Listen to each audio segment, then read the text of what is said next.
Kuzazambula and welcome to Storytellers of Drukyul. I'm Choni Zukseldin, your host. Storytelling historically began with verbal, spoken words, which then evolved into written words. However, with time, it has become a various mode of expression. And today the guest I have with us is someone who has used illustrations to speak and express himself. I have with me Ugen Doji of Home-Based Illustrator, that's the name of your Instagram handle. Mo. And he's popularly known as Home-Based Illustrator. Actually, I'm only finding out your name today. Yeah. Of course, I knew your initials, but welcome to Storytellers of Drukyul. Thank you so much for the warm introduction, Abu. Of course. Please tell me, how did you begin? I think, I think we need to go back a little from how I started my journey of what I'm doing right now. So I think when I was very young, I think when I was 6 or 7, if I could remember, I think I was always interested into making something. Oh. Like, making a simple illustration, making a simple drawing. I still remember when I was in high school, exchanging books, especially the homework books. I used to give my text part to my friends and I used to take their drawing parts with me. So I think that's how I got interested. And from there, I think it just took off and, maybe that was the initial state of me becoming an artist. But I think so. That's how it started. Then there were a few gaps when I was done with my high school because there was a pressure of me pursuing going for further studies. Of course, yeah. Then after I was done with my graduation, there was again a slight small gap because there was a pressure of, you earning for your family. Of course. Because at that time the art was not a part of earning. So I think that's how the whole thing started. And in my journey, there is a lot of ups and downs. But of course, right now when I look back at it, I just count the ups and the people who has been very helpful in my journey. So yeah, that's how it started. I also want to ask you, because you said it started very early for you, doodling and drawing pictures on your notebooks. Who, or if there may be one or more people, who were those people who encouraged you to pursue that? Because I feel like growing up during our times, no one ever told us that we could make a career out of drawing. So do you have any role models or mentors or inspiration who actually said, you know what, you could do this? I think, maybe in a very indirect way, I got inspired from what my dad used to do. Because back then he was a graphic designer at Queen's Hill. So what he used to do was he used to bring his work at home. So I just used to sit patiently and observe what he used to do. So, he used to tell me he was a painter during his college days in Sharapsi. He used to paint kuthangs and all. So basically, I think my interest, it comes from him, but it was not forced upon me. So I think I learned and got inspired from me while he was working. And, that's how I started learning. Before I could even learn to put on and put off the computer, I learned how to do those small things, small design works in computer. Back then, the computer was very old, so I still remember that one. So, my dad used to just teach me here and there. And I think that's how I started my whole thing, into the design career and all. So it ran in the blood. It was in the blood. No one had to force it to you. I can say that. Yeah. Let me ask you about Home-Based Illustrator. How did it begin? Okay. So I think to that also there's one small story. So basically, I remember when I first initially started the Home-Based. Actually, it was not called Home-Based Illustrator. It was Mr. Pintastic. Paint. So like fantastic. So fantastic. Fantastic. So that's where the whole thing I was learning about the painting. I think if I could remember, it was 4 to 5 followers, people were following me, but still I used to do what I'm doing right now. So when I was initially starting it, so there I used to put simple, not digital, but the paper artworks. So initially I used to do sketches on paper and just play around with colors. So that's where I used to put my small artistic works. Then after that I became Artwala. So I changed my name to Artwala. Artwala distributing arts like chai. So something like that. So I came up with that name. Then now I was an Artwala. So basically here it's where I learned about the digital, the illustrations. So even though at that time my computer was a bit slow, so I had to smack it now and then to work it.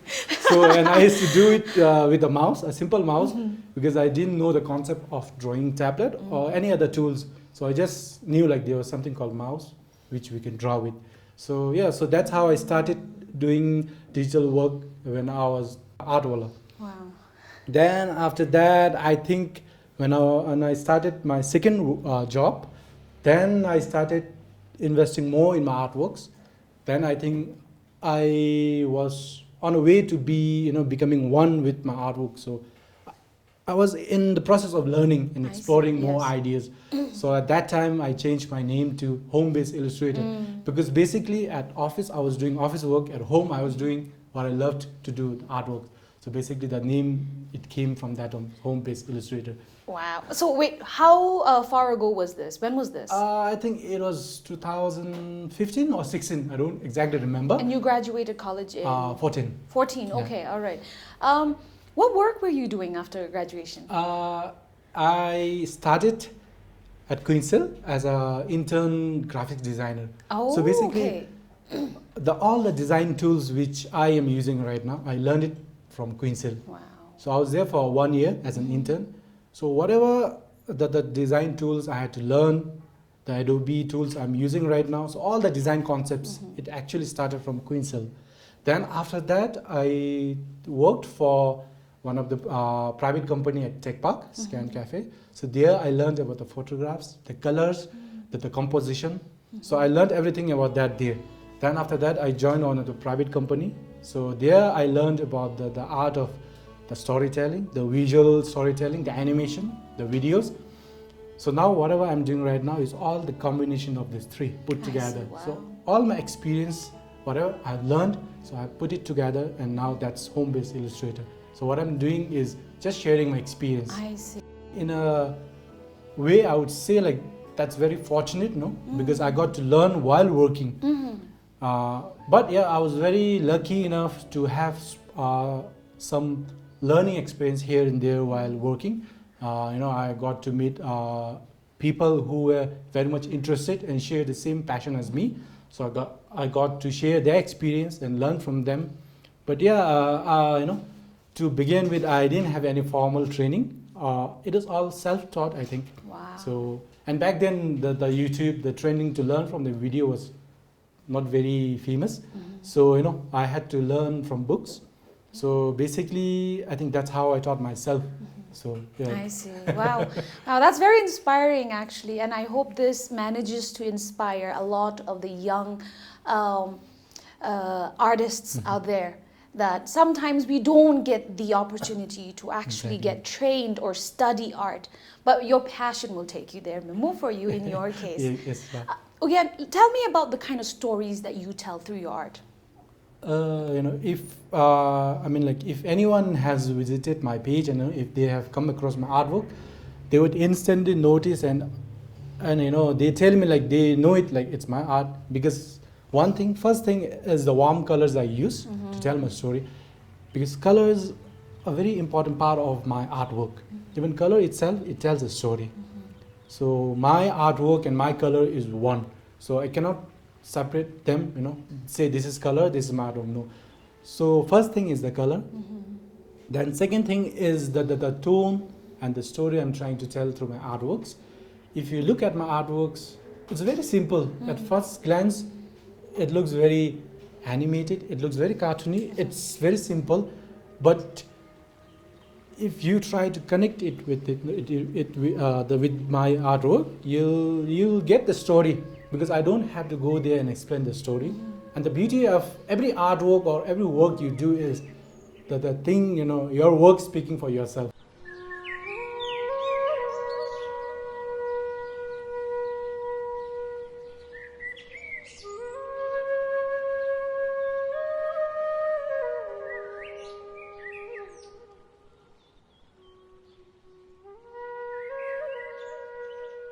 To make let's say a warm environment, I have to have felt it first. So let's say the wind, I need to feel it. The warm sunlight, I have to feel it. So then I can translate that into my artwork. But if you give me something, let's say I've never seen a big skyscraper or buildings. If you say, okay, you draw that, I can draw that with a reference, but that will not have my heart in it. So that's what distinguishes between the two illustrations, and I think that's what makes it interesting.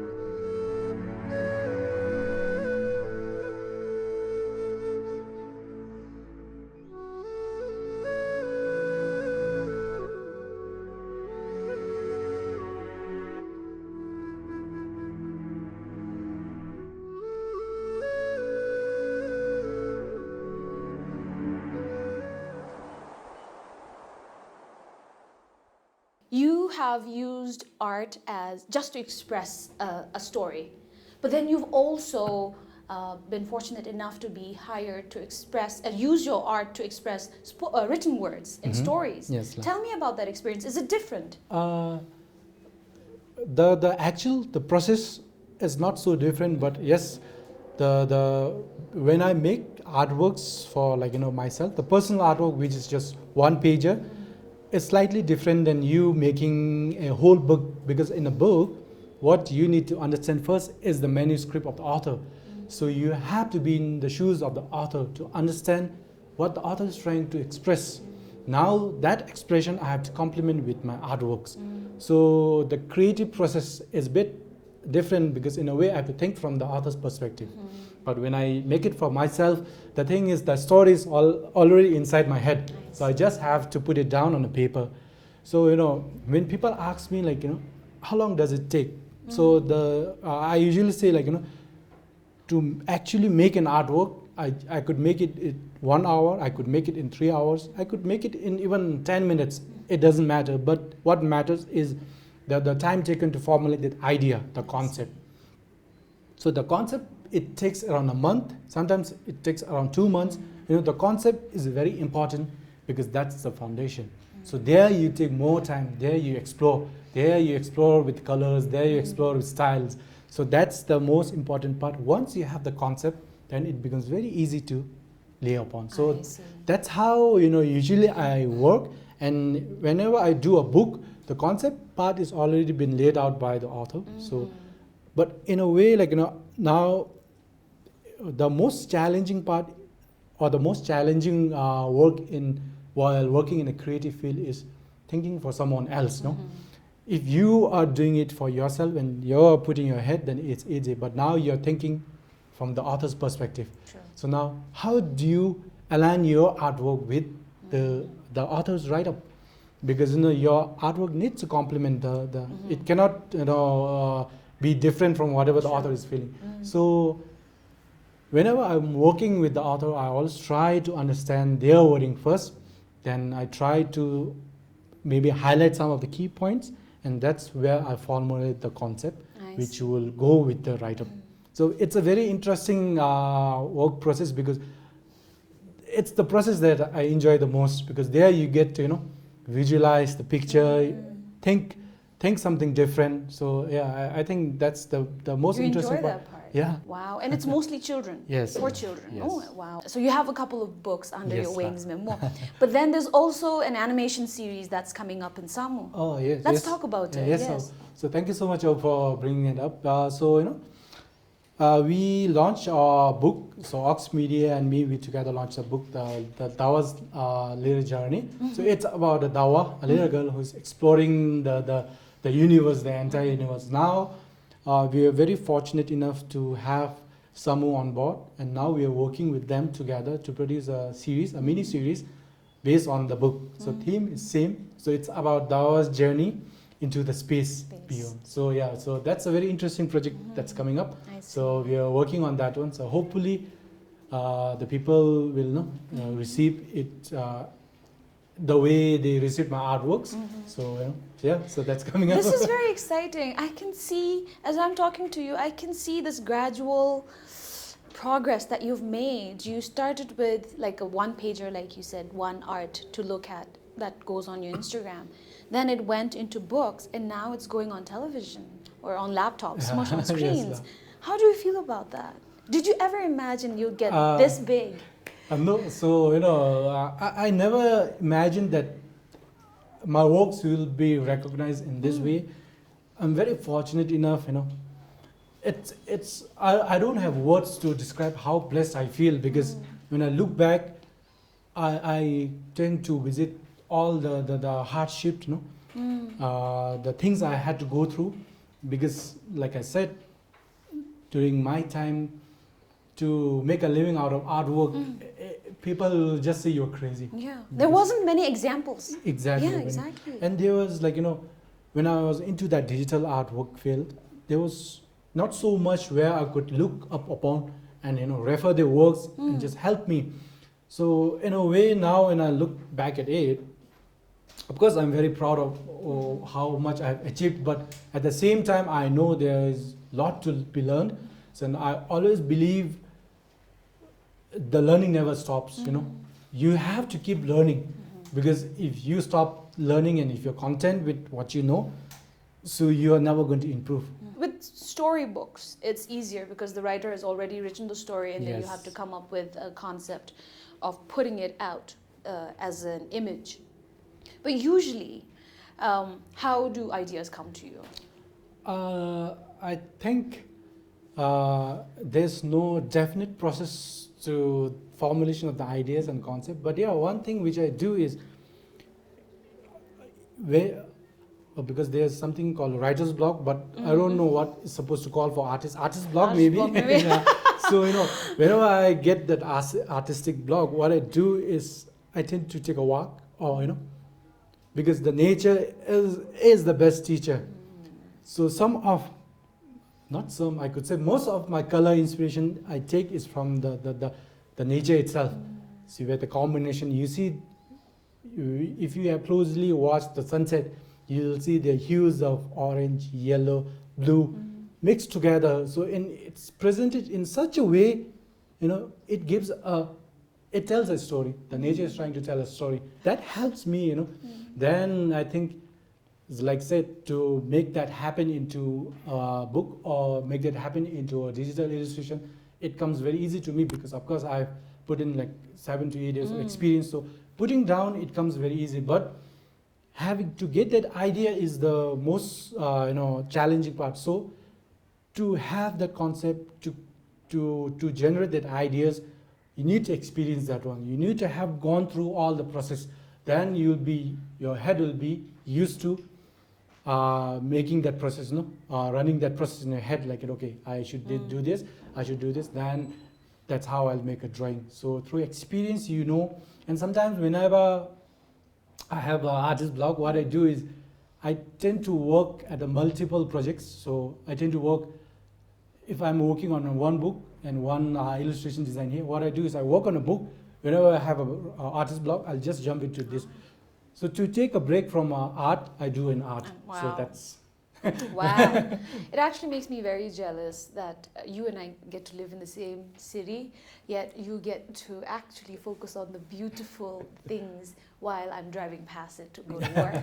Talking about blessings, you have received Sera too. Yes, yes. Yes, let's hear more about it. I think we all know one feels like, an image or an artwork changes a life. So if I could say like one artwork which changed, probably changed everything about me was that artwork. So it was Gelse bowing down to His Majesty the Fourth King.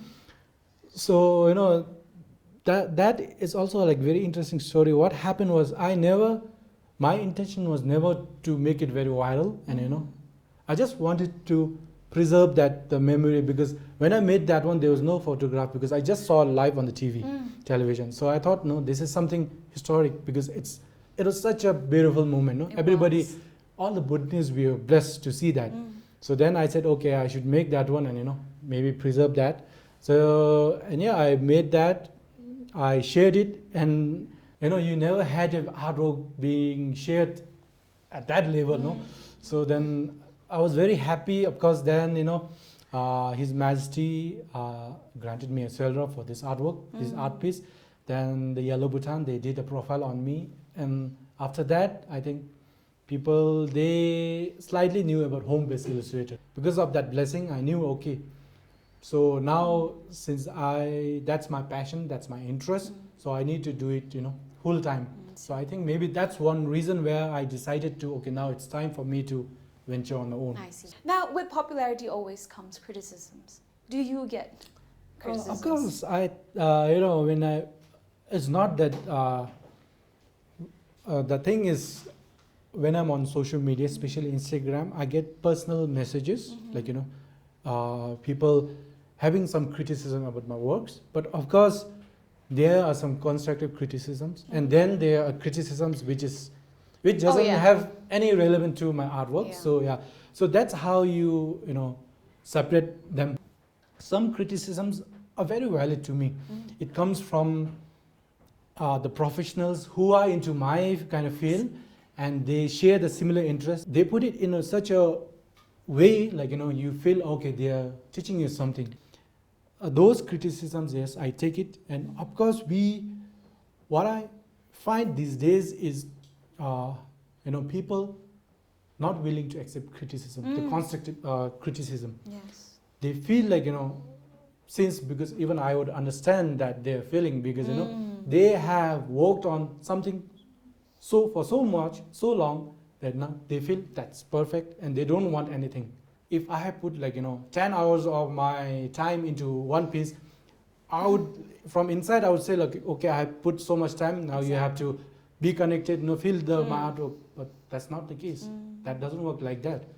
So in a way, we have to be very open to criticism. You have to be, because to learn something, you have to make a mistake. If you don't ever make a mistake, you never learn. That's what I believe. And I think it's true, because whatever I've learned is through mistakes. So if you're not going to make a mistake, then there's no way people will share their experience or share the thoughts on that one, and then you could learn. There's no way. So so I think that's very important. Yeah, and I think it's important, because as an artist, creativity isn't. It's not linear. There's it's not so a hard many. rule. Exactly. So but it's very wise of you to know what to take and what not to take more.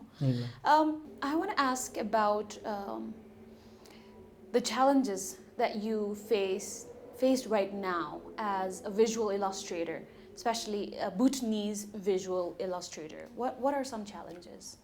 I think the challenges from the challenges that were there when I initially started, and the challenges right now is I think somewhat different, because when I was starting this journey as a visual storyteller, the challenge, the most, I think number one challenge was people saying you can't do it, you can't take this as a full-time paying job. I still remember sometimes having zero balance in your wallet, so you just walk around with an empty wallet, and sometimes so that you could pay your bills, you save.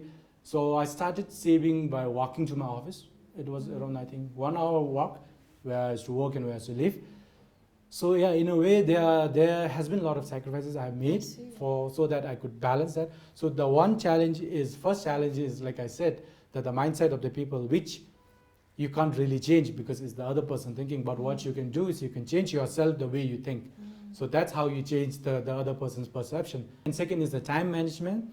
Then the most important thing is right now, what happens is there's this small theory, because now the world is changing so fast. There are lots of information to be consumed. So what we are trying to consume the information is right here. It's high level, it's up to date, but our skills is here because we have not updated our skills. Now there's a huge gap of what you have seen, what you know, and what you have learned. So what happens is our skill is here, but the data we have seen is here. So if I could give an example is, you are learning the artwork, but your example which you are looking up to, the artist, their art is here. Now you are doing it, but you can't see, getting there closer to what they have achieved. You are still, you still feel like it's not coming out. But that's not where you give up, because that will happen because you have been exposed to different artworks. The only comparison you should be making is with yourself. What you made yesterday or what you made a year before, if you compare and if you see a progress, that means you are doing it. Because usually when I do that, I can see a big difference. I see. So I was going to ask you, especially when it comes to technology and the softwares that you use to make your art, do you think you have access to all these advanced new technology? Right now, I would say I'm very much content with the whatever apps or whatever the tools I use. But back then, like I said, but people have this one misconception, like to be an artist you need to have all these tools. If I can give you an example, back then I used to draw with a mouse and an old computer. Even at that time, I could express myself. I felt like I could express myself. So these tools are, of course, it's there to enhance your skills. But at the end of the day, it's what you pour your thing into that piece, no? It's so. If you have the tools and equipment, if you can have, if you have access to it, it's good because that will help you. If you don't have, it should not limit you. It should not limit you what you can think and what you can produce. I see.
Let's wind up the episode, sure. and if you could give some advice to the young aspiring artists, what would that be?